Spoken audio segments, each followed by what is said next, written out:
Dimulai ya, dimulai. Ya. Assalamualaikum warahmatullahi wabarakatuh. Waalaikumsalam warahmatullahi wabarakatuh.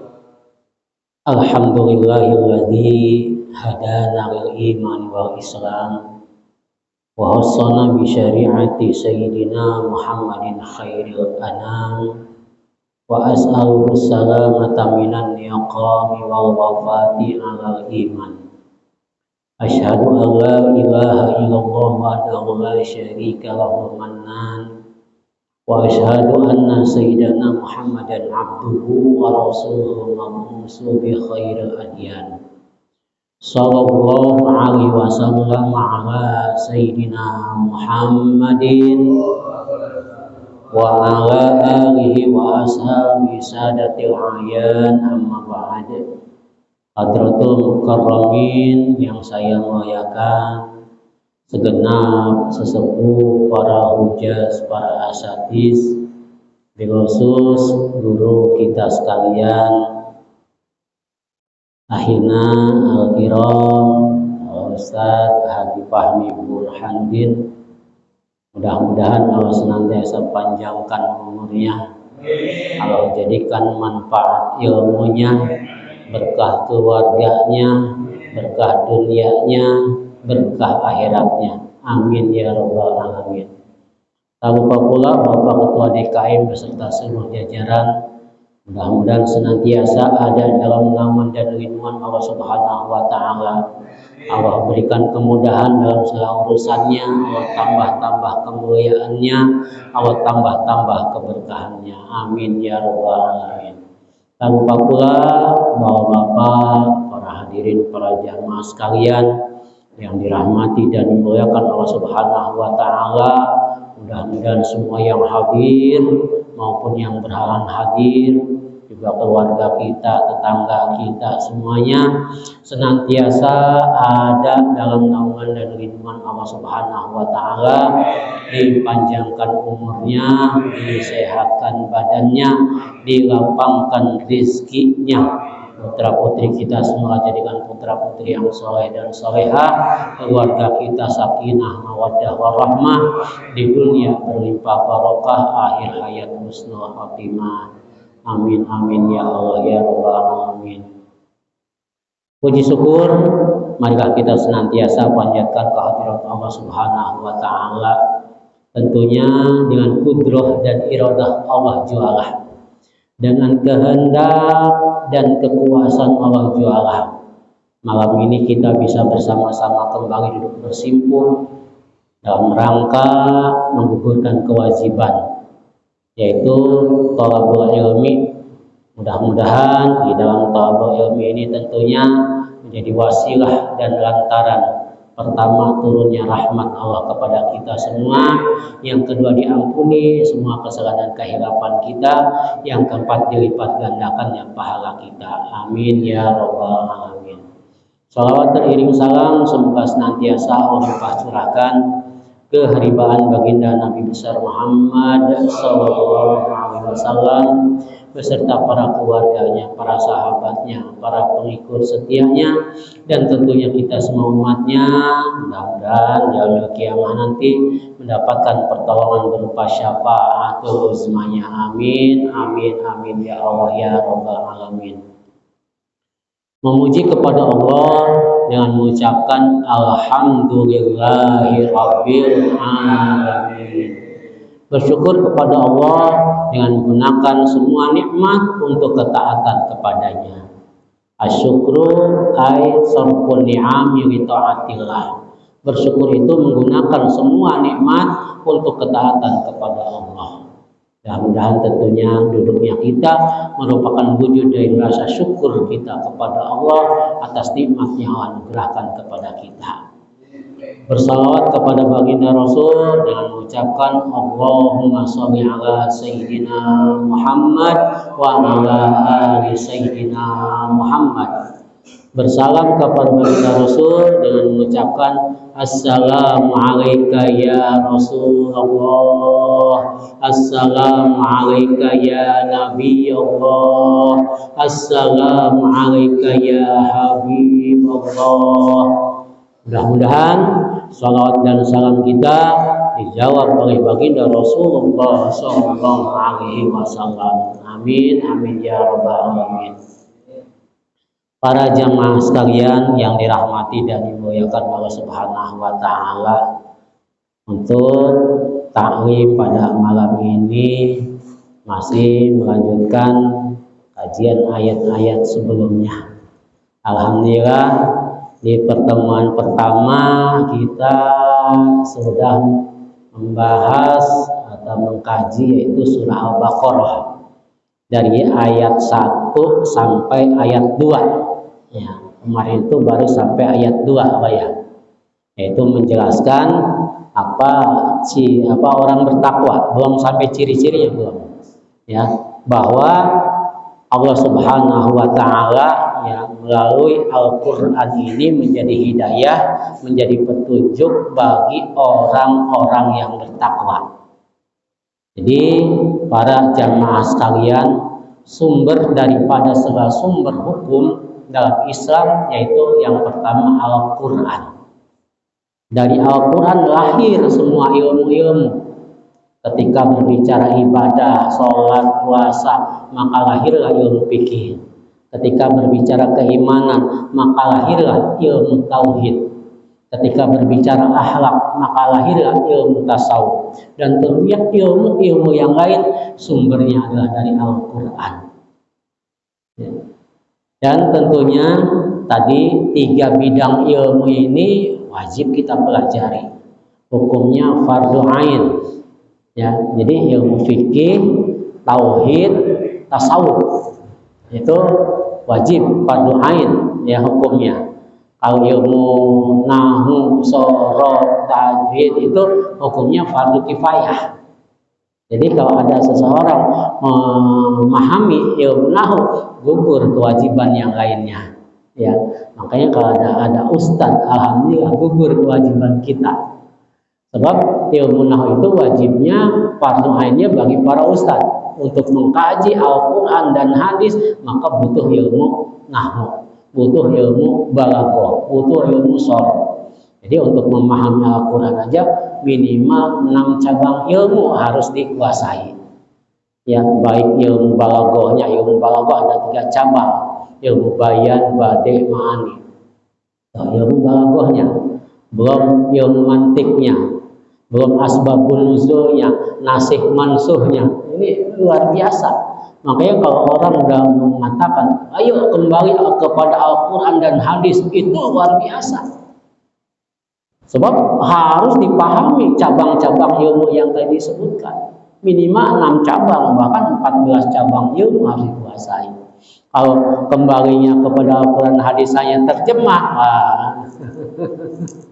ya kadang-kadang kita suka ini ya, ayo kembali kepada Al-Quran.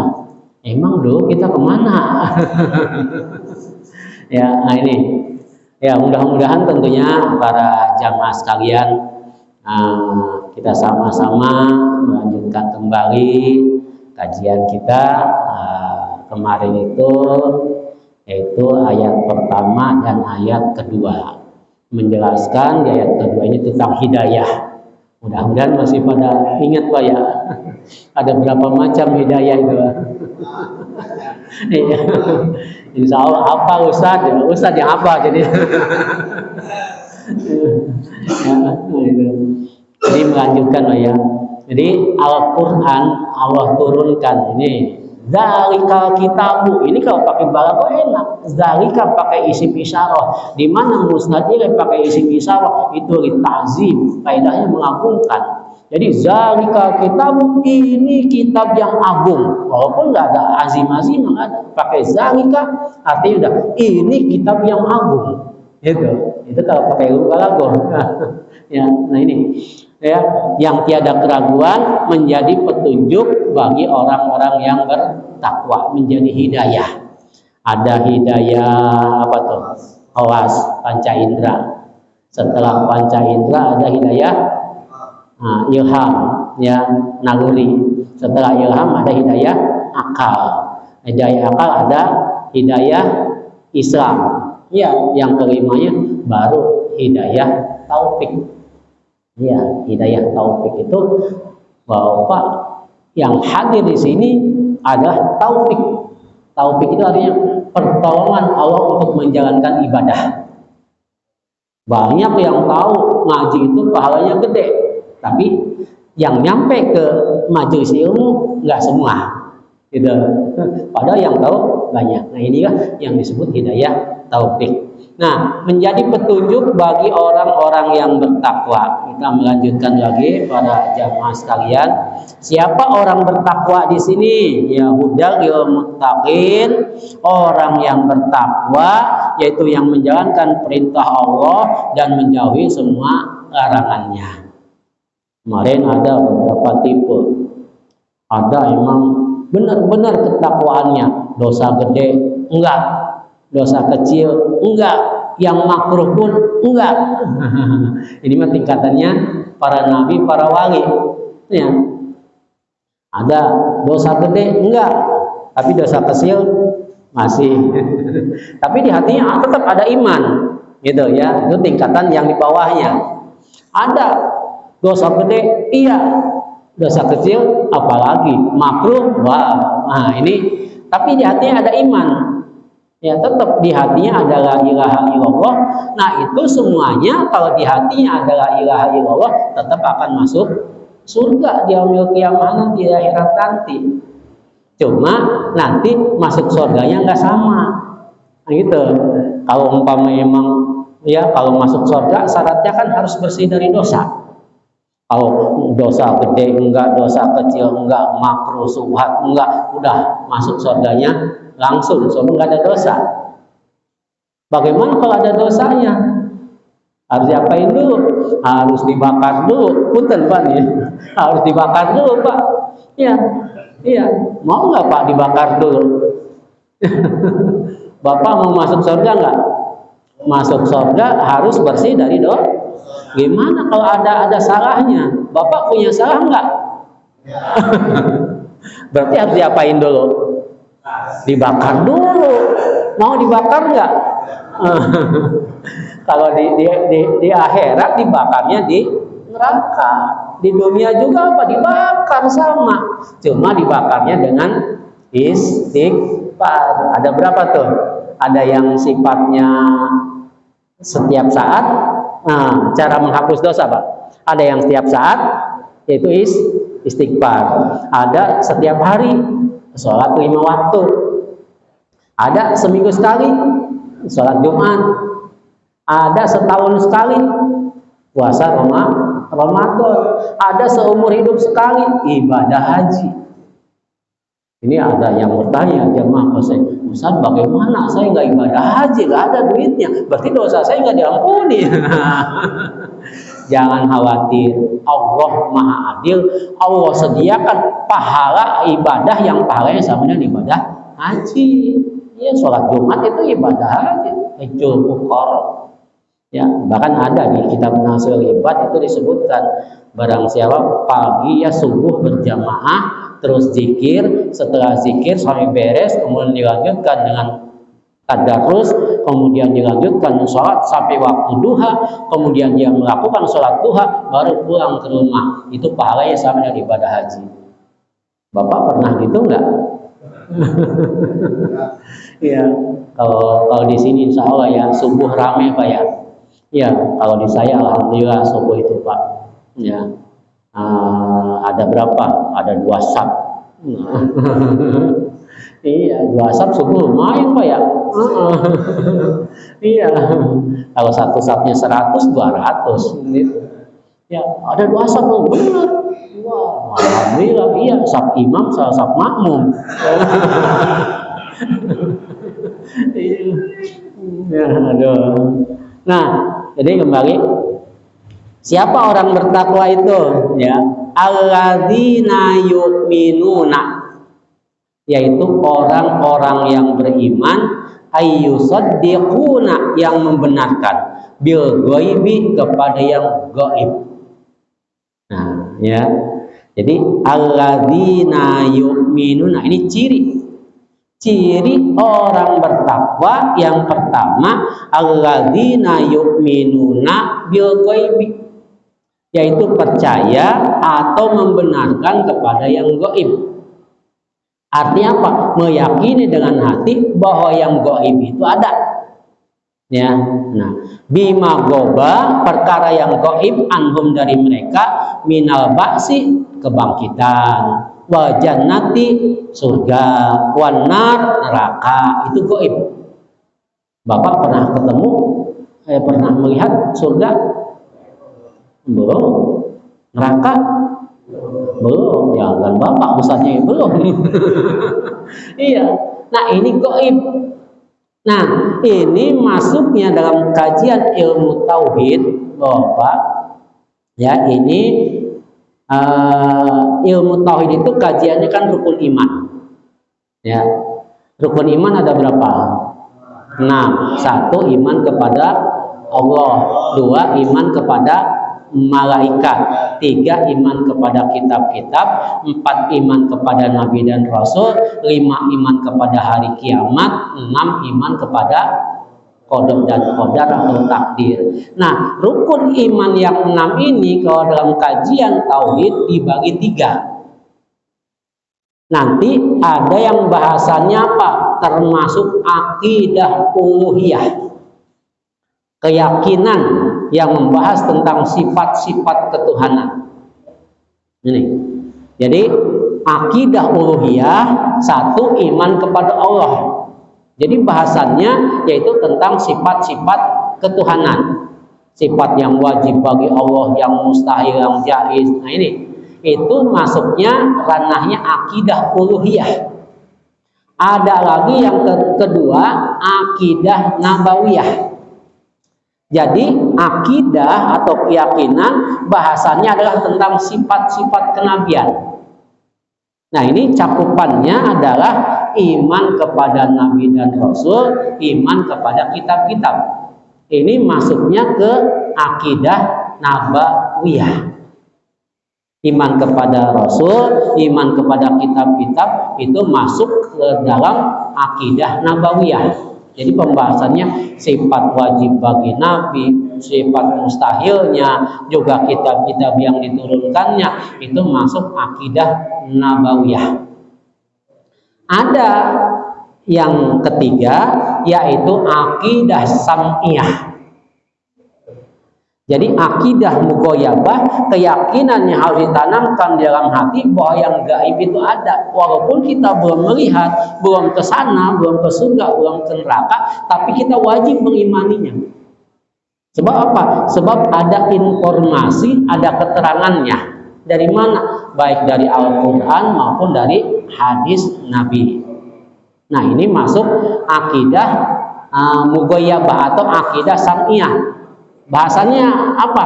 3, iman kepada malaikat, iman kepada hari kiamat, iman kepada qada dan qadar. Kita nggak tahu nih, malaikat belum pernah ketemu, ya, hari kiamat belum. Nah, ini, tapi kita wajib meyakini bahwa malaikat itu ada. Sebab kalau kita tidak meyakini, maka hukumnya kufur. Nah, ini, jadi yang pertama sekali ciri orang yang bertakwa yaitu iman kepada yang gaib. Pertama, yang gaib itu Allah. Kita wajib percaya, bukan hanya percaya, tapi wajib menjalankan semua perintah-perintahnya dan menjauhi semua larangan-larangannya. Nah, ini pertama, gaib. Yang selainnya di sini disebutkan alam bahas, kebangkitan, ya, surga, neraka, itu termasuk yang harus kita yakini, yang harus kita imani, yang harus kita tanamkan di dalam hati. Sebab ada keterangannya, ada informasinya, baik dari Al-Quran maupun hadis. Nah, sering di dalam hadis kita mendengar, man kana yu'minu billahi wal yaumil akhir. Barang siapa yang beriman kepada Allah dan hari akhir. Baru kesananya Fal yukrim dayfahu, maka muliakan tamunya. Fal yusin ila jarihi, maka berbuat baiklah kepada tetangganya. Nah ini, jadi ciri orang bertakwa yang pertama iman kepada yang gaib. Nah ini, jadi ketika berbicara kepada yang gaib, di hadis tadi disebutkan barang siapa beriman kepada Allah dan hari akhir itu termasuk gaib. Artinya kita beriman kepada Allah, yakin bahwa Allah itu ada, wajib kita menjalankan perintahnya, menjauhi larangannya, maka kita jalankan. Dan ketika dalam hati kita ada yakin bahwa ada yang namanya hari akhir, nah, maka timbul keyakinan di dalam diri kita, oh berarti di dunia ini hanya sementara. Walaupun panjang umurnya tetap ada akhirnya. Ini yang harus kita tanamkan. Bahkan berkaitan dengan tahun Masehi ini malam terakhir ya di tahun 2022 ya. Ya. Banyak orang kan muhasabah, introspeksi. Sebenarnya introspeksi itu bukan di akhir tahun. Setiap hari, setiap malam. Ini orang tua dulu sering, ayo sebelum tidur tulis wasiat. Iya, sebelum tidur. Siapa tahu ya, pas tidur tahu-tahu ada yang nanya, man robuka. Iya, ya, tapi jarang yang tidur meninggal ya. Tidur biasanya kan kalau sedang tidur itu Allah genggam ruh kita. Kemudian pada saatnya Allah kembalikan kembali. Alhamdulillah kita pas tidur digenggam ruh kita, kemudian dikembalikan. Tapi kalau nggak dikembalikan, ya. Coba Bapak kita bayangkan pas tidur, pas bangun ternyata ada pertanyaan tadi, man robuka. Belum siap ya. Siap ya. Nah, ini kembali. Jadi tuh percaya kepada yang gaib. Nah, ketika meyakini di dunia hanya sementara, maka mempersiapkan untuk hari akhirat yang gaib. Ya, ini di sini dari alam ba'as tuh. Ya, padahal sebelum alam ba'as apa yang terjadi? Yang akan kita hadapi perjalanan ruh yang ada pada diri kita. Ruh ini pertama Allah ciptakan. Ya, ketika di alam ruh, baik itu yang akan menjadi muslim atau yang akan menjadi kafir, ketika di alam ruh semua sama. Ketika ditanya oleh Allah, alastu birabbikum, apakah aku ini Tuhan kalian semua? Itu ruh semua menjawab, qalu bala syahidna. Betul ya Allah, Engkau Tuhan kami bersaksi, Engkau Tuhan kami. Jadi ruh di alam ruh, kemudian masuk ke mana? Alam rahim. Ya, di alam rahim. Jadi ruhnya kekal, enggak meninggal, Pak. Ya, masuk ke alam rahim 9 bulan 10 hari keluar. Alhamdulillah sekarang alam dunia. Ini perjalanannya. Nah, pada saatnya nanti udah ditentukan. La yastakhiruna sa'atan wa la yastaqdimun. Kalau sudah saatnya kematian, makanya nama lain dari kematian wafat. Wafat itu artinya sempurna.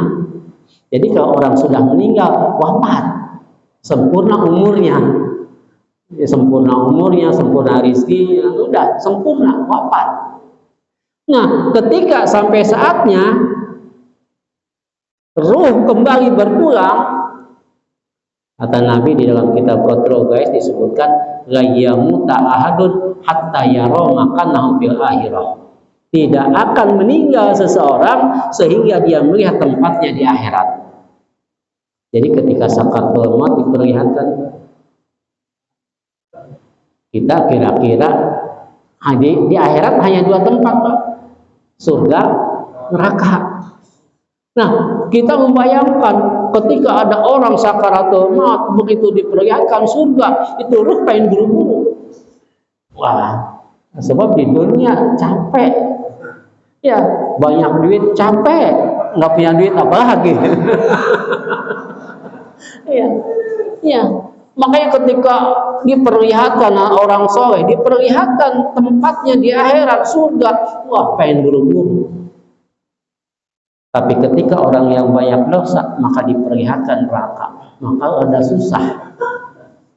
Ya, bahkan di kitab Tanbihul Ghafilin itu saking susahnya diperlihatkan neraka, nggak mau keluar. Itu malaikat Israel ya, pencabut nyawa. Dia pimpinan, dia punya asisten-asisten, Pak. Dia panggil asisten-asistennya, ayo bantu. 20 orang malaikat meres dari ujung kaki sampai lutut. Udah sampai lutut capek nih. Ganti 20 sampai pusar, 20 sampai dada, 20 sampai ubun-ubun. 80 malaikat. Kalau keterangan di dalam kitab Tanbihul Ghafilin. Ya, ini menjadi apa? Ya Allah. Ya, tapi insya Allah Pak, kita mah orang-orang ahli jamaah. Insya Allah dimudahkan. Kan dalam apa? Doa, Allahumma hawwin alaina fi syakaratil maut. Ya, begitu ruh dicabut, beres luarnya, masuk kemana? Iya, dimandiin, dikapanin, disolatin, dikuburin. Coba ketika sudah ruh keluar dari badan, udah. Ya, ini jenazah. Bapak, coba bayangkan yang tadinya punya nama nih, begitu orang meninggal, ada dari Surabaya, dari mana, mau takziah, nggak ditanyain Bapak anu di mana, nanya ke tuan rumah, Pak, jenazahnya di mana, gitu nggak? Iya, disimpannya di mana? Nggak lama-lama segera dikuburin. Ya, oh ini mas saya simpan di ruang tamu umpamanya. Ya. Nah, jadi gitu. Nah, masuk alam kubur. Pertanyaan. Kan ada 6 pertanyaan alam kubur. Tuh, Pak. Ustadz mau baik, Pak. Diberi bocoran. Pertanyaan alam kubur dibocoran. Tinggal dihafalin, Pak. Ya. Man robuka. Siapa Tuhanmu? Man nabiyuka. Siapa nabimu? Madinuka. Apa agamamu? Aina kiblatuka. Di mana kiblatmu? Ma kitabuka, apa kitabmu? Man ihwanuka, siapa saudaramu? Itu jawabannya gampang Pak sebenarnya. Ini sering saya sebutkan, jawabannya ada di salat jamaah. Iya. Ketika ditanya man robuka, yang salat jamaah Allahu Akbar. Man nabiyuka, Allahumma sholli ala Sayyidina Muhammad wa ala ali Sayyidina Muhammad. Aina kiblatuka, ay madinuka, apa agamamu? Yang salat agamanya apa? Islam. Ketika ditanya aina kiblatuka, yang salat ngadep mustaqbil Ka'bah. Tuh. Ketika ditanya lagi apa? Ma kitabuka, apa kitabmu? Yang salat baca apa? Quran. Al-Quran. Kitab. Oh, itu mah di rumah juga bisa Ustaz jawabannya, kan gitu. Iya. Salat di rumah bisa. Tapi pertanyaan yang ke-6, man ihwanuka, siapa saudaramu? Kalau salat sendirian bisa jawab enggak? Enggak. Nah, ini jamaah, Pak. Iya. Maka jamaah itu begitu gede pahalanya. Nah, kembali yang gaib. Nah, ini persiapan. So, yang gaib ini harus kita yakin. Akidahnya tadi akidah sam'iyah di alam kubur. Sebab al-qabru awwalu manzilin min manazil akhirah. Kubur adalah tempat pertama dari tempat-tempat berikutnya. Di tempat di akhirat. Kalau selamat di alam kuburnya, insya Allah perjalanan berikutnya lancar.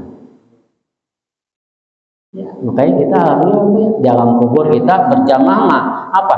Setelah tasawuf ya bil alamina innaka hamidum majid doa Allahumma inni a'udzubika min azabil qabri wa min azabi jahannam wa min fitnatil mahya wa mamat wa min syarri fitnatil masiihid dajjal. Selamat tuh. Ya, jadi sholat jamaah ternyata bisa ya menjawab pertanyaan di alam kubur. Nah, setelah itu masih masuk gaib ini, ya, alam kubur, ya. Alam kubur disebut juga alam barzah, sekat antara dunia dan akhirat. Sebab ruhnya di akhirat, jasadnya masih ada di dunia. Maka disebut alam barzah, sekat. Gitu. Nah, setelah beres proses, nanti ini termasuk ke alam gaib. Ya. Setelah alam kubur semua manusia meninggal dunia, maka terjadilah suatu peristiwa, bumi gempa, air laut tumpah ke darat, gunung meletus, gitu kan? Bumi gempa, lari Ustaz katanya, bumi gempa, laut tumpah ke darat, air kemana? Naik ke gunung, gunungnya meletus, terbang, langit runtuh. Nah, udah nggak bisa kemana lagi lah. Ya, hancur semua.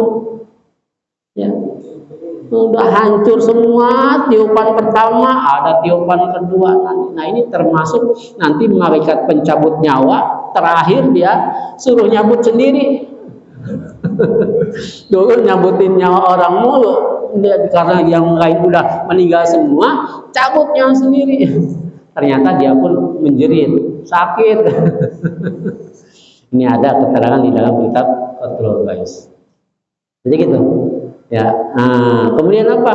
Masuk ya kiamat, kemudian dibangkitkan. Nah, ini perjalanan ya. Ada malaikat, ada apa. Ini percaya kepada yang gaib, ada keterangan-keterangannya. Di mahsyar, nanti di mahsyar nih ya, menurut ya keterangan yang saya baca tapi lupa saya kitabnya apa itu. Jadi kalau sekarang matahari jaraknya dengan bumi itu 169 juta kilometer. Nanti di akhirat itu matahari jaraknya dengan bumi 1 kilometer. Bayangkan, sekarang lagi kalau musim panas banget, makanya kan ada dikatakan, disebutkan ada yang terendam oleh keringatnya sendiri sampai telinga. Ya, tapi tentunya bukan jamaah al-muhajirin sih. Iya, punya payung, sholat jamaah, ngaji, sodako, itu akan menjadi payung. Iya. Masih ada guru-guru kita yang memberikan nasihat-nasihat kepada kita. Ini itu mahsyar. Ada yang mau keep ruang tunggu, satu persatu dihitung. Coba. Makanya di situ ada dua golongan kan, golongan kafir, golongan beriman. Yang beriman mah enak di mahsyar juga. Terus diperiksa ya, satu persatu. Ya, makanya itu perjalanannya banyak tuh ya, perjalanan di akhirat nanti setelah di satu persatu, kemudian banyak mana nih ya, mudah-mudahan para jamaah sekalian jangan sampai setelah meninggal ada dosa. Seperti tadi saya sebutkan, kalau ada dosa berarti harus dibakar dulu, harus mampir dulu ya, makanya dibersihkan dari sekarang ya, gitu. Nah, perjalanan terus sampai titik akhirnya surga apa neraka. Tapi tadi kembali, orang bertakwa mah di dalam hati adalah ilaha illallah, pasti masuk surga. Cuma kan tadi kalau pengen masuk surganya langsung, jangan mampir-mampir dulu ya. Menurut keterangan surah Al-Baqarah, orang-orang Yahudi mengatakan bahwa kami tidak akan disentuh api neraka, lan tamassana nar illa ayyaman ma'dudah, kecuali hanya beberapa hari, hanya 40 hari. Orang Yahudi sombongnya. Padahal kan sehari di akhirat itu lamanya 1000 tahun. Kalau 40 hari 40.000 tahun. Nah, jangan. Ya. Itu paling ringan siksa neraka memakai senda dari api neraka, sedangkan panasnya api neraka satu titik menghancurkan gunung. Ya, jangan sampai, maka diedit dulu Pak, kalau ibarat film sebelum tayang diedit dulu nih. Ya, iya sebelum nanti Allah ada masih memberikan. tangguh kepada kita, memberikan kesempatan kepada kita. Ya, apa ya, ada pertambahan umur, jumlahnya bertambah, tapi hakikatnya berkurang. Ya, setiap hari berkurang, satu hari satu, terus berkurang. Ya, tapi luar biasa. Kita sebagai umat Islam sangat beruntung, sangat berbahagia sekali sebab ketika melakukan dosa, kesalahan, maka hukumnya satu dosa. Melakukan satu kali kesalahan, maka hukumnya satu dosa. Tapi melakukan satu kebaikan itu minimal 10 kali. Minimal balasannya dari Allah. Ya, makanya kalau saya tanya Bapak, kira-kira banyak dosanya apa banyak pahalanya?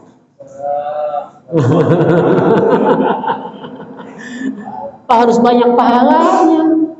Umpamanya ada orang umurnya 50 tahun, selama 50 tahun dia berbuat dosa. Kemudian umurnya sampai 60 tahun, 50 tahun dia pakai dosa, 10 tahun dia berbuat baik. Kira-kira banyak mana? 50 tahun berbuat dosa, 10 tahun beribadah. Banyak mana kira-kira? Iya, banyak pahala. 10 kali 10 berapa? 100. Tadi 50 tahun, ini 100 tahun. Loh, masih banyak. Oh, berarti masuk surga. Cuma kalau belum ditobatin, mampir dulu. Ya. Jadi Bapak gini, nih punten ya. Jadi ketika melakukan dosa, melakukan satu dosa, melakukan kebaikan 10 pahalanya. Ada orang menyalahgunakan, disalahgunakan ini punten ya, disalahgunakan, dia mencuri berapa? 1 juta. Nah, mencuri 1 juta, dosanya berarti 1 juta. Dia sedekahin 200.000.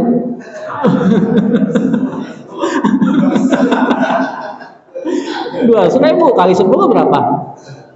2 juta. Gedean dosanya, gedean pahalanya. Gedean pahalanya saja. Oh, tidak. Sebab amalnya tidak diterima, sedekahnya tidak diterima, gitu. Ya, boleh mencuri disedekahin, boleh korupsi pakai bangun masjid, nggak diterima. Ya ini nih, punten, nggak ada yang itu, nggak ada. Ini bisa aja cerita gitu. Ya, kembali Pak. Ciri orang yang bertakwa menurut surah Al-Baqarah yaitu percaya kepada yang gaib. Ya, baik surga, neraka. Neraka begitu dahsyatnya, sakitnya. Tapi di surga, Pak, di surga itu malah ainun ra'at wala uzunun sami'at wala hartal fil qalbi. Jadi surga itu apa? Belum pernah terlihat oleh mata, belum pernah terdengar oleh telinga, belum pernah terbersit dalam hati. Saking enaknya nggak bisa dibayangkan surga. Ya. Jadi surga itu kenikmatan yang tiada taranya. Nah ini termasuk yang wajib kita yakin. Surga itu gaib, tapi yakin surga itu ada. Surga kenikmatan yang tiada taranya, luar biasa. Dari satu kenikmatan lahir kenikmatan yang lain. Ya, pokoknya udah tempat terindah lah kalau kita bayangkan makanan terenak yang kita bayangkan, umpamanya apa, sate atau apa. Surga enggak ada apa-apa. Enaknya surga. Bapak nih punten bayar, Bapak enak makan nih Pak. Kira-kira kekuatannya sampai 3 piring enggak? Enggak. Walaupun enak makan. Ya, enak makan paling 2 piring, nambah udah ketiga mah udah kemerkaan. Ya. Nah, ini nikmat dunia. Wah, enak Ustaz, makan 2 piring, pagi 2 piring, sore 2 piring, siang 2 piring. Ada kewajiban. Subuh-subuh. Apa kata beliau yang di dalam nih? Anterin gua. Ya, benar ya, Pak? Iya, kalau di surga enggak. Di surga nggak ada yang buang air besar, nggak ada. Ketika di surga itu ada keterangan kekuatan makannya 70 piring. Pagi 70 piring, siang 70 piring, sore 70 piring. Berapa berarti? 210. Itu paginya setornya segede apa? Enggak, di surga enggak. Jadi buang air besarnya keluar keringat, keringatnya harum. Makanya dari satu kenikmatan lahir kenikmatan berikutnya. Inilah indahnya surga. Bagi siapa? Oh, iddatil muttaqin, disediakan bagi orang-orang yang bertakwa. Ya. Nah, satu tuh banyak ciri orang yang bertakwa yaitu percaya kepada yang gaib. Baru satu. Yang kedua, wa yuqimunas sholata. Nah, yang kedua mendirikan sholat. Jadi tadi tuh percaya kepada yang gaib, percaya kepada hari kiamat. Berarti kita harus mempersiapkan dari sekarang. Baru disebut wa yuqimunas sholat. Kalau udah yakin apa bakal kita buat di akhirat nanti, ini wa yuqimunas sholat. Dirikan sholat. Ya. Jadi di sini mendirikan, bukan mengerjakan. Ya. Sebab kedudukannya lebih tinggi. Ibarat bangunan nih, mendirikan. Ini butuh beberapa bagian. Ada tiang, ada tembok, ada pondasi, ada atap, ada jendela. Ini bangunan. Nah, mendirikan sholat artinya apa? Ya'tuna biha bihuquqiha. Artinya menjalankan sholat dengan hak-haknya sholat. Sholat yang kita lakukan, Pak, ya, akan menjadi di akhirat itu pertama yang paling ditanyakan amal yang kita lakukan ibadah sholat. Dan sholat yang akan dinilai kalau sholatnya baik maka baik seluruhnya. Nah, di sini mendirikan sholat di sini artinya melaksanakan sholat dengan hak-haknya sholat, menjalankan sholat sesuai syarat dan rukunnya. Ini jadi yang kita sholat, Bapak, tidak sekedar mengerjakan sholat, tapi juga sholat yang bisa mencegah kepada perbuatan keji dan munkar. Sholat yang bisa diterjemahkan dalam kehidupan sehari-hari. Sholat yang memenuhi syarat dan rukunnya. Nah, ini makanya kita wajib mempelajari ilmu fikih. Ya, kita pelajari. Oh, sholat wajib. Ada yang lebih wajib dari sholat, Pak. Ya, sholat wajib. Ada yang lebih wajib dari sholat apa? Wudu. Wudu wajib. Ada yang lebih wajib dari wudu apa? Istinja. Iya, kalau nggak istinja ya wudunya juga nggak bisa. Nah, ini udah bisa ya, cepet. Satu. Nah, ini, jadi insya Allah nanti pembahasan sholat juga kita memang diperdalam lagi. Nah, ini, jadi sholat ibadah istimewa, saking istimewa ya sholat. Kalau zakat, haji cukup dengan turun ayat. Aqimu sholat, atu zakat, tunaikan zakat, cukup. Tapi sholat, Allah memanggil baginda Nabi datang ke Isra dan Mi'raj. Nah, ini ya, kalau sholat, kalau dari sisi bahasa apa, ada shod, ada lam, ada ta.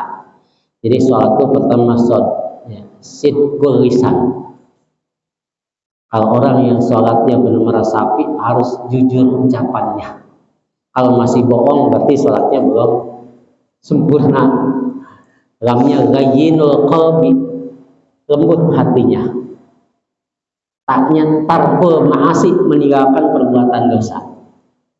Ya, nah ini udah masuk Isa gimana? Ya. Oh iya, jelas lebih banyak. Nah, ini wa yuqimunas sholat, mendirikan sholat. Nah, ini perlunya fikih. Tadi sholat wajib, ada yang lebih wajib dari sholat, yaitu Wudu wajib, ada yang wajib dari wudu istinja. Memenuhi syarat dan rukunnya kita penuhi, ya. Syarat itu apa yang wajib dilakukan sebelum sholat, apa yang wajib dilakukan ketika sholat, ya. Ya. Ketika sholat apa, ruku, sujud itu menjadi apa? Rukun. Ya, rukun sholat ada yang mengatakan 13, ada yang 18, ada yang 21. Khusyuk. Cuma dalam ilmu fikih nggak termasuk rukun, enggak. Tapi dalam tasawuf Imam Ghazali memasukkan wajib khusyuk. Tapi fikih mah kita enggak masuk. Ya. Sebab khusyuk dulu ya susah. Ya, sekelas Sayyidina Ali aja ya khusyuknya susah. Ditanya Sayyidina Ali ya. Suatu ketika ini kehusuan Sayyidina Ali disebutkan, suatu ketika Sayyidina Ali itu perang, ada betisnya kena panah di betis, maka dia izin tolong nanti dicabut ya ketika saya sedang sholat. Ketika dia sholat beres selesai nanya, udah dicabut belum panahnya? Padahal sudah nggak terasa, itu khusyuknya. Gitu. Ya suatu ketika Nabi, ayo siapa yang bisa sholat khusyuk? Sayyidina Ali merasa bisa. Yang bisa sholat khusyuk ada hadiahnya tuh. Ada hadiahnya sorban yang warnanya merah. Gitu. Akhirnya sholat. Oh, Akbar, sahabat-sahabat yang lain. Ya, termasuk Sayyidina Ali pasti tanya, gimana Ali? Kamu tadi paling kenceng nggak gitu? Saya siap. Khusyuk enggak? Nggak bisa ya Rasul. Kenapa? Mikir kalau dikasih sorban yang hijau mah lebih bagus kan gitu. Nah itu ya para jamaah, demikianlah mudah-mudahan pada pertemuan berikutnya mungkin ini baru sholat aja ya karena sudah masuk waktu isya. Tapi jelas Pak ya? Paham. Alhamdulillah. Kata guru saya, kalau naya jamaah udah paham, berarti beres. Iya, ngaji udah apa 1 jam apa 40 menit. Saya jam udah paham udah, berarti beres. Paham Pak? Kalau jawabnya nggak paham gimana? Kata guru saya juga kalau udah 40 menit nggak paham juga, udah tetap beres. Gitu. Makin puyang. Ya ampun banyak gitu. Demikian para jamaah sekalian yang dapat saya sampaikan. Untuk doa saya mohon akhir-akhirat Ustaz Fahmi untuk menyampaikan doa.